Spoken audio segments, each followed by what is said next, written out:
Imagine this. Imagine a young African woman is murdered, her body dumped in a septic tank. The killer or the accused killer, a British soldier, and for 13 years, 1, 2, 3, 13, no trial, no justice, and his face never revealed, his name never revealed. Why? Because when you wear white privilege in uniform, the system protects you, the system defends you. Why? Because an African woman's life in the eyes of the colonial arrogance is expendable, it is disposable, it is forgettable.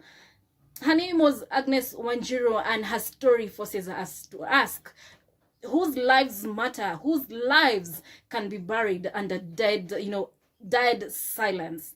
Agnes was just 21 years old, a young mother raising a 5-year-old baby on her own.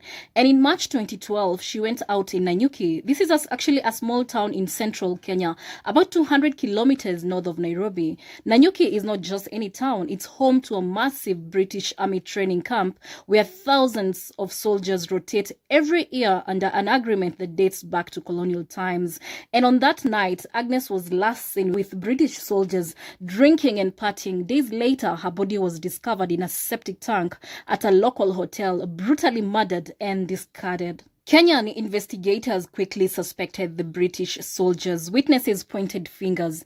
Evidence was raised, but the case went nowhere. Instead of accountability, there was silence. Instead of justice, there was a cover-up, because the accused was not just any man. He wore a British uniform. And for over a decade, his identity was totally hidden. His face, his name, they were never revealed. Agnes was buried, and the identity of this man was totally hidden by a system that preferred his whiteness over the life of Agnes. In 2019, a Kenyan inquest was ruled that Agnes was unlawfully murdered by one or more British soldiers. And it took until September 2025 for the Kenyan courts to issue an arrest warrant against this British man. Also, it took all those years for the Kenyan courts to reveal the name and to reveal the face of this man. This is 13 years of protecting this man, and 13 years of pain for the family of Agnes. It seems that after he murdered, he went ahead and moved on with his life as if nothing happened. After leaving Kenya, it is said that Pakis, who is a father of 2, continued to serve in the army as a medic in several of the missions in Afghanistan before he later retired as a computer support technician. It's so shameful, especially to the Batu, who covered up all this, and they knew it, and to the British government. And they're the one who have been out here saying how they advocate for human rights, yet they covered up for this murderer. Njoki explains what the High Court issuing the warrant of arrest means to them as a family. It really makes us happy, because I don't think there is any time that we have ever dreamed that justice will ever be served because of the massive cover-up that has been in our case. Njoki is planning to travel to the United Kingdom to push for what she feels is the missing piece in the justice owed to her late aunt's daughter. There's a GoFundMe that is still running through.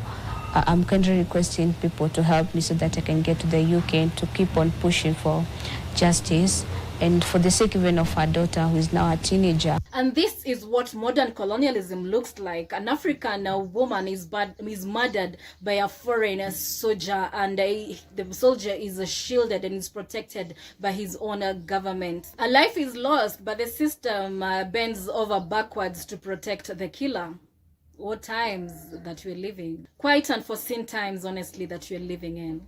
And the hard question we must ask ourselves, if the reversal was to happen, if the reversal actually happened, if a Kenyan soldier murdered a British woman, would the story have been the same? Would justice have taken 13 years, later for it to be served? And we know the answer is no.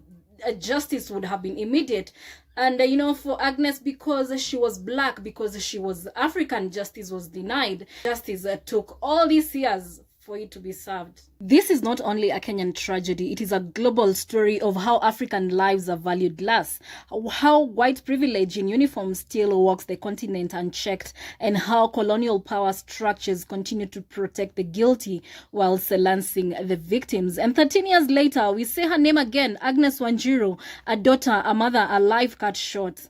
White privilege in uniform tried to erase her colonial arrogance, tried to bury her story, but today, the world must demand her justice. This is not Kenya's story, this is Africa's story, and it is a reminder to the world that when justice is delayed, when justice is denied, humanity is wounded. I am Wangari Njuguna. I'll see you in the next one. Also, I'd love to know your opinion about this. Let me know what you think in the comment section.